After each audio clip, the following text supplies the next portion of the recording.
नमस्कार दोस्तों, मैं Premchandra. Welcome to my YouTube channel pre exam training. दोस्तों, मॉडल प्रैक्टिस सेट का आज 5वां भाग है, जिसमें बहुत ही इम्पोर्टेंट सवाल कराए जाएंगे। पूरे 40 सवाल आज भी कराए जाएंगे। आपके कट ऑफ पार करने के लिए बहुत ही इम्पोर्टेंट सवाल हैं। पूरा वीडियो ज़रूर देखिएगा। प्रश्न छोड़कर आने का सवाल नहीं है। अगर आप पूरा वीडियो देखिएगा, समझिएगा। पीडीएफ के लिए आप टेलीग्राम ज्वाइन कर सकते हैं और लाइक बटन ज़रूर दबाइएगा। जो लोग नए हैं और चैनल को सब्सक्राइब कर सकते हैं, अगर उनको अच्छा लगे तो। आइए देखें आज का मॉडल प्रैक्टिस सेट 5। आइए देखें पहला सवाल। बहुत अच्छे सवाल हैं, पूरा वीडियो जरूर देखिएगा। संघ सूची आधारित है। संघ सूची, राज्य सूची, समवर्ती सूची नाम सुने होंगे अगर पॉलिटी पढ़े होंगे। संघ सूची पर नियंत्रण जो है केंद्र सरकार का रहता है, लेकिन यहाँ सवाल है संघ सूची आधारित है, किस पे आधारित है? इसका सही जवाब है विदेश नीति पर। बातों पर ध्यान दीजिएगा और नोट करते हुए चलिएगा। अगर आपको नहीं पता है तो आपका बहुत फायदा होगा दोस्तों। इनमें से कौन कृत्रिम झील नहीं है? पुलिकैट, हुसैन सागर, लोकटाक या वेम्बनाड में से कृत्रिम झील नहीं है? नहीं पे ज़्यादा ध्यान दीजिएगा। इसमें जो है पुलिकट जो है कृत्रिम झील नहीं है, इसलिए ध्यान रखिएगा। आइए देखें अगला सवाल। एलिफेंटा पास कहाँ है? श्रीलंका में, थाईलैंड में, भारत में या इंडोनेशिया में? एलिफेंटा पास जो है श्रीलंका में स्थित है। ये भी ध्यान रखिएगा, सवाल कहीं से भी बन सकता है। आइए देखें अगला सवाल।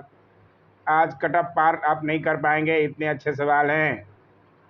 हाल ही में जयगांव पशाखा व्यापार मार्ग निम्नलिखित में से किन दो देशों के बीच शुरू किया गया है? बहुत ही अच्छा सवाल है। जयगांव और पशाखा व्यापार मार्ग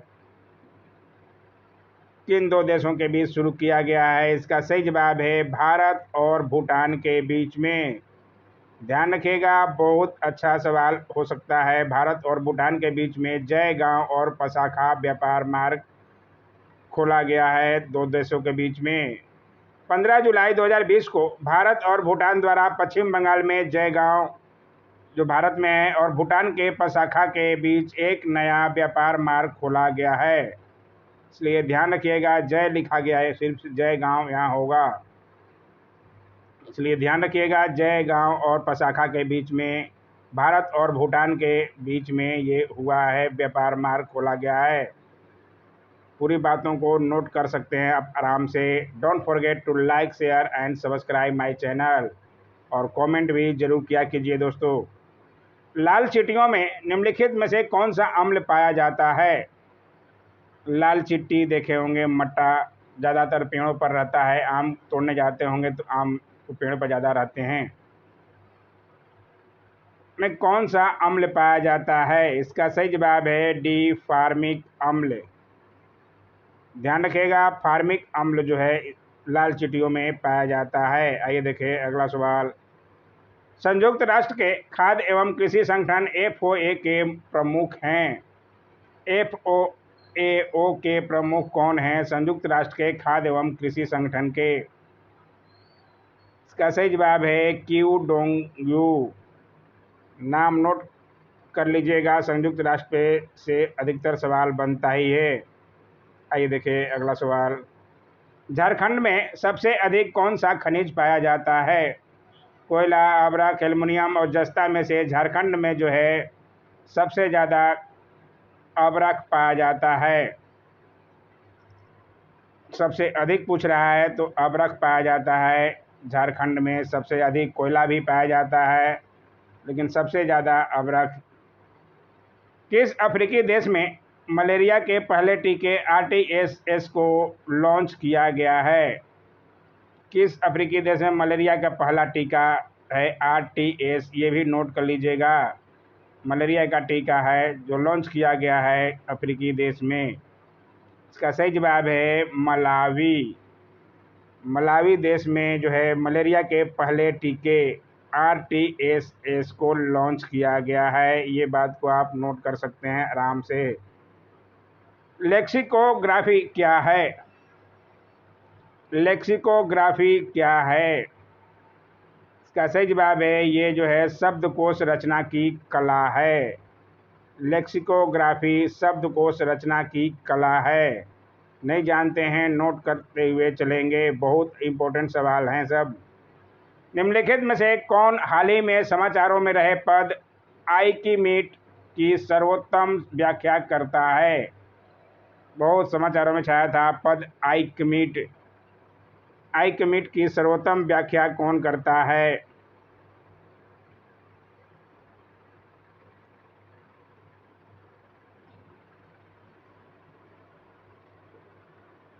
आर्किमिडीज, इसका सही जवाब है डी। यह भविष्य में सतत रूप से एक मजबूत एवं लचीली ऊर्जा प्रणाली बनाने संबंधी एक पहल है।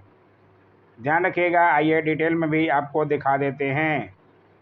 आर्किमिडीज केंद्रीय विद्युत मंत्री द्वारा 5 जून 2020 को विश्व पर्यावरण दिवस, ये भी ध्यान रखिएगा, पर्यावरण दिवस को मनाया जाता है 5 जून को।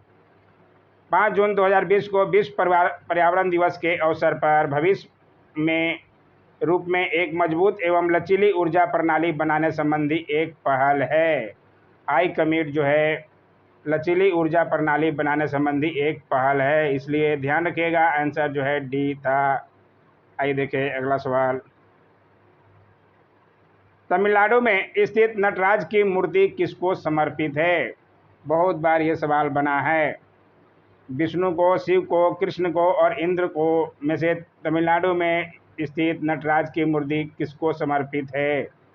इसका सही जवाब है शिव को समर्पित है। बहुत अच्छा सवाल है ये, तो ये ध्यान रखिएगा और नोट करते हुए चलिएगा। मौलिक अधिकारों का हनन होने पर निम्नलिखित में से कहाँ अपील की जा सकती है?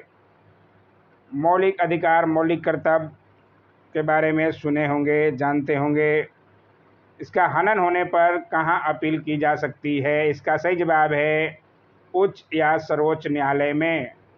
दोनों जगह की जा सकती है, हाई कोर्ट या सुप्रीम कोर्ट, कहीं भी, इसलिए ध्यान रखिएगा दोनों आंसर सही है। आइए देखें अगला सवाल। भारत सरकार किस नवरत्न कंपनी को स्वच्छता की सेवा पुरस्कार 2019 प्रदान किया गया है? भारत सरकार द्वारा किस नवरत्न कंपनी को स्वच्छता की सेवा पुरस्कार 2019 प्रदान किया गया है? इसका सही जवाब है NLCIL।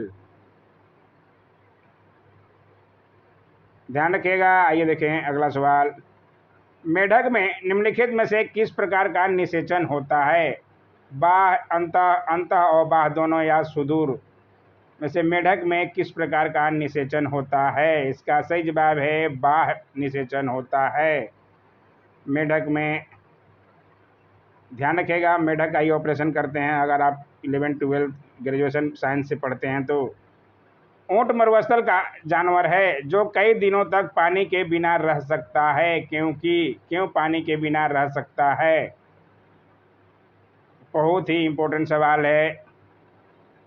इसका सही जवाब है उसके जठर के न्यूमन की भित्तियों में जल कोश होता है, पानी पीकर उस जठर में ही भर लेती है। देखे होंगे ऊंट के पीठ पर रहता है गोल गोल सा बना हुआ, इसलिए ध्यान रखिएगा जल कोश उसमें भरा रहता है।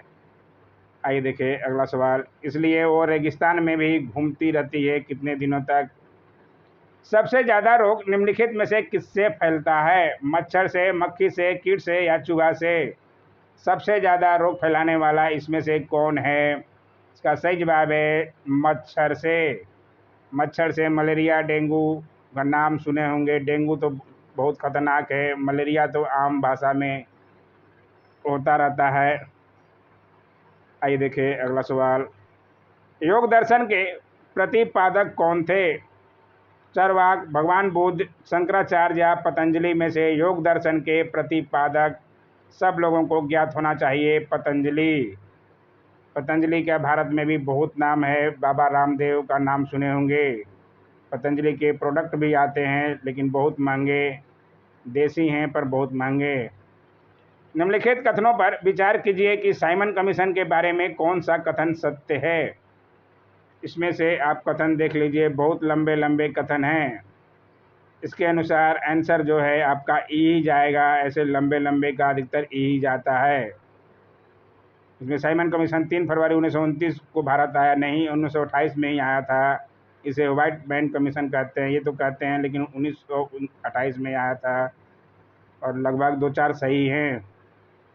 इसलिए इसका आंसर जो है ई जाएगा। ध्यान रखिएगा। आइए देखिए अगला सवाल। एक मार्क निम्नलिखित में से किस उत्पाद पर दिया जाता है? एक मार्क दिया जाता है किस उत्पाद पर?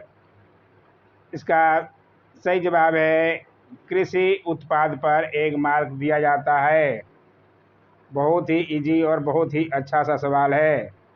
आइए देखिए अगला सवाल। पुरुषपुर निम्नलिखित में से किसका दूसरा नाम है? पटना का, पाटलिपुत्र का, पेशावर का या पंजाब का? पटना का तो पाटलिपुत्र है और पाटलिपुत्र का अजीमाबाद भी बोला जाता था। पुरुषपुर जो है पेशावर का दूसरा नाम है। नहीं जानते हैं तो नोट कर लीजिएगा। आइए देखिए अगला सवाल। The big thought of little love पुस्तक के लेखक या लेखिका कौन है? नीना राय, करण जौहर, चेतन भगत और निरुपमा जादव में से the big thought of little love के लेखक जो हैं करण जौहर हैं। ध्यान रखिएगा, करण जौहर की फिल्में बहुत आती है, अच्छी अच्छी देखे होंगे आप लोग। The big thought of little love. आइए देखें अगला सवाल। निम्नलिखित में से कौन सा कथन सत्य है? ये भी लंबे लंबे हैं। उत्तरी अमेरिका क्षेत्रफल की दृष्टि से एशिया और अफ्रीका के बाद विश्व का तीसरा बड़ा महाद्वीप है।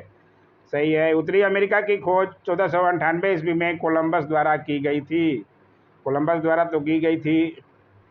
उत्तरी अमेरिका के नई दुनिया के देश की संज्ञा दी जाती है। उत्तरी अमेरिका का नामकरण अमेरिगो वेस्पुकी के नाम पर किया गया है। इसमें जो है एक से ज़्यादा सही है, इसलिए आंसर जो है ई जाएगा। ऐसे सवालों का अधिकतर ई ही जवाब ही जाता है। ध्यान रखिएगा। आइए देखें अगला सवाल। बहुत अच्छा सवाल आ गया।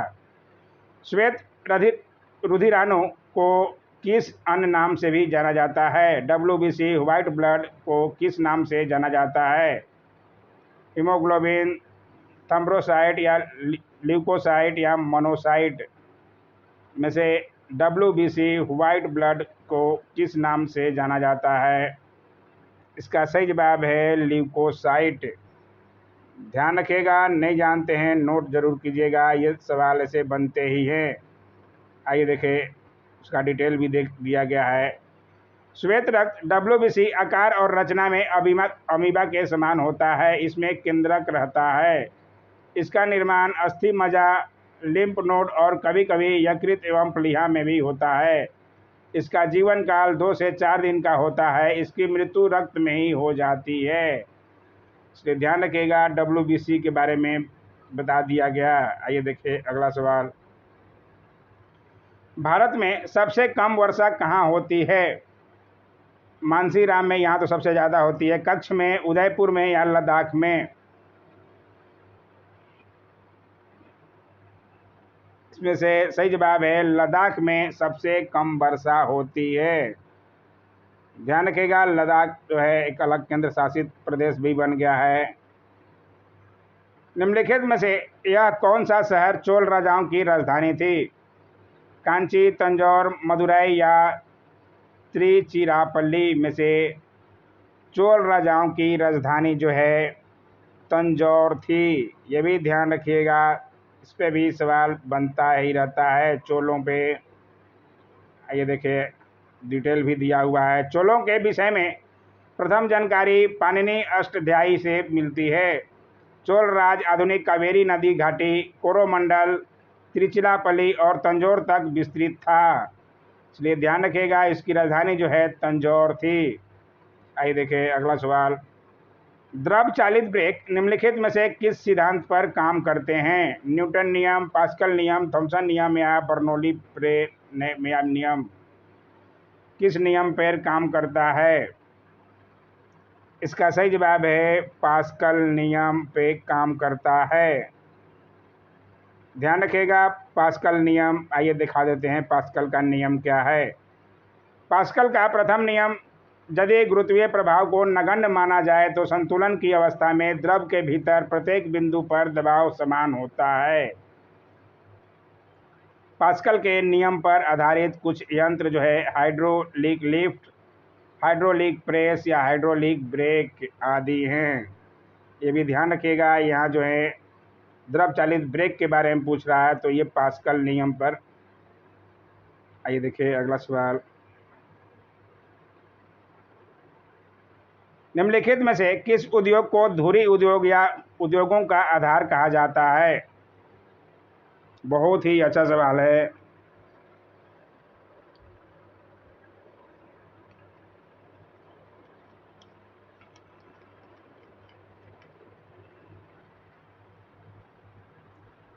इसका सही जवाब है लौह इस्पात उद्योग को धुरी उद्योग या उद्योगों का आधार कहा जाता है। ध्यान रखिएगा, बहुत अच्छे सवाल हैं। आइए देखिए अगला सवाल, पालघाट दर्रा निम्न में से किन दो राज्यों को जोड़ता है।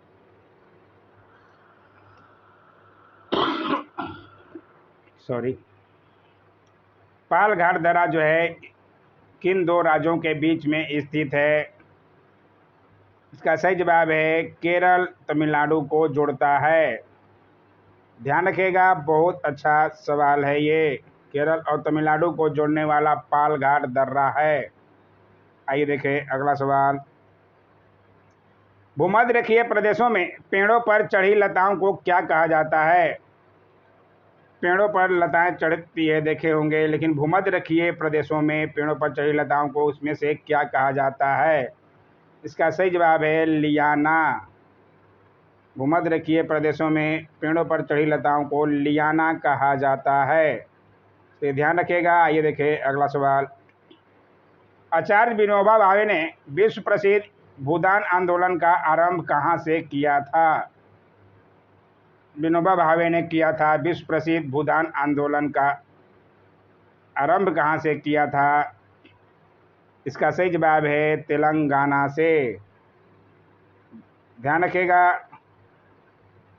आइए देखिए अगला सवाल, निम्न में से किस राज्य में प्रत्यावर्ती मानसून का अधिक प्रभाव होता है। प्रत्यावर्ती मानसून का सबसे ज़्यादा प्रभाव इसमें से कहाँ होता है। उड़ीसा में, पश्चिम बंगाल में, तमिलनाडु में या पंजाब में से किस राज्य में होता है प्रत्यावर्ती मानसून का अधिक प्रभाव। इसका सही जवाब है तमिलनाडु में। ध्यान रखिएगा क्यों होता है, आइए थोड़ा डिटेल दिखा दें। लौटता या प्रत्यावर्ती मानसून उड़ीसा आंध्र प्रदेश के तटवर्ती क्षेत्रों में वर्षा करता हुआ चेन्नई तक आता है। यहाँ ये व्यापारिक पवनों के प्रभाव से पश्चिम की ओर मुड़कर अत्यधिक वर्षा करता है, इसलिए ध्यान रखिएगा चेन्नई की राजधानी तमिलनाडु। रासायनिक ऊर्जा का विद्युत ऊर्जा में परिवर्तन होता है। रासायनिक ऊर्जा का विद्युत ऊर्जा में परिवर्तन, ऐसे सवाल बार बार बनते हैं और मैं बहुत बार प्रैक्टिस सेटों में बता चुका हूं। इसका सही जवाब है रासायनिक ऊर्जा को विद्युत ऊर्जा में परिवर्तन बैटरी में होता है। ध्यान रखिएगा। आइए देखिए अगला सवाल, नदियों, तालाबों आदि में पाए जाने वाले जलीय हरे पौधों को कहा जाता है। नदियों, तालाबों आदि में पाए जाने वाले जलीय हरे पौधों को क्या कहा जाता है। इसका सही जवाब है बी शैवाल। जलीय हरे पौधों को शैवाल कहा जाता है, इसलिए ध्यान रखिएगा। देखे होंगे हरे हरे पौधे तालाबों में। भ्रूण को भोजन किस माध्यम से प्राप्त होता है। भ्रूण को जो है भोजन जो है किस माध्यम से प्राप्त होता है। इसका सही जवाब है सी गर्भनाल द्वारा, इसलिए ध्यान रखिएगा। बहुत अच्छा सवाल है ये भी। आइए देखिए अगला सवाल, trade in world military expenditure नामक रिपोर्ट किस वैश्विक संस्था द्वारा जारी की जाती है। बहुत ही अच्छा सवाल है। Trend in world military expenditure report जो है, इसमें से Stockholm International Peace Research Institute द्वारा जारी की जाती है। ध्यान रखिएगा। आइए डिटेल में आपको थोड़ा दिखा दें ताकि आपका कंफ्यूजन नहीं हो। Trend in world military expend Sweden की राजधानी स्टॉकहोम में स्थित Stockholm International Peace Research Institute नामक शोध संस्थान द्वारा वार्षिक रूप से जारी की जाने वाली एक रिपोर्ट है। Trend in world military expenditure report में विश्व के विभिन्न देशों के वार्षिक सैन्य खर्च के आंकड़े प्रस्तुत किए जाते हैं। ये बात भी आप ध्यान रखेंगे। आइए देखें अगला सवाल। कास्टिक सोडा का रासायनिक सूत्र क्या है? कास्टिक सोडा का रासायनिक सूत्र इसमें से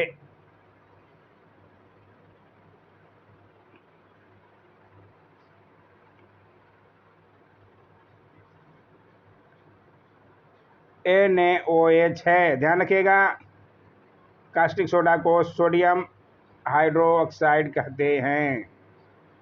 ये बात सब लोग लगभग जानते होंगे। Hydroxide, sodium hydroxide, NaOH। आइए देखिए अगला सवाल। एयर कूलर निम्नलिखित में से कहाँ सर्वाधिक प्रभावी होगा? कोलकाता में, गुवाहाटी में, पुरी में या नई दिल्ली में से एयर कूलर जो है सबसे ज़्यादा कहाँ प्रभावी होगा? इसका सही जवाब है नई दिल्ली में, क्योंकि नई दिल्ली में इनमें से सबसे ज़्यादा गर्मी पड़ती है, इसलिए एयर कूलर भी सबसे ज़्यादा प्रभावी वहाँ होगा जहाँ ज़्यादा गर्मी पड़ेगी। हीनयान तथा महायान किन धर्म के दो भाग हैं? किस धर्म के दो भाग हैं हीनयान और महायान? सब लोगों को पता होगा,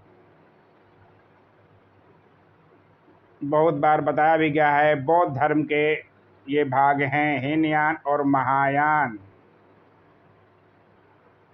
आइए देखिए अगला सवाल।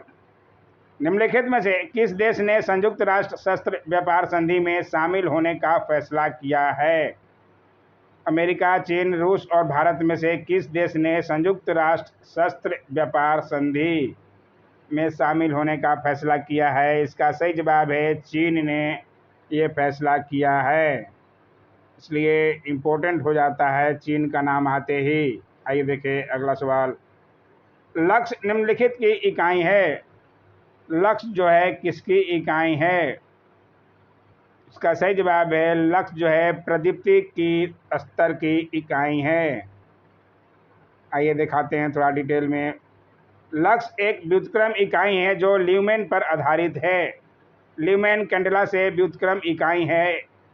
एक लक्ष्य बराबर है 1 ल्यूकेम प्रति वर्ग मीटर के, जहां ल्यूमेन एक कैंडेला प्रकाशीय तीव्रता के प्रकाश स्रोत का पूर्ण प्रकाशीय बहाव है, इसलिए ध्यान रखिएगा लक्ष्य जो है प्रदीप्ति की स्तर की एक इकाई है। आज का वीडियो ख़त्म यहीं पे। आज का वीडियो कैसा लगा ज़रूर कमेंट किया कीजिए। Don't forget to like, share, comment and subscribe my YouTube channel. Thanks for watching my YouTube channel.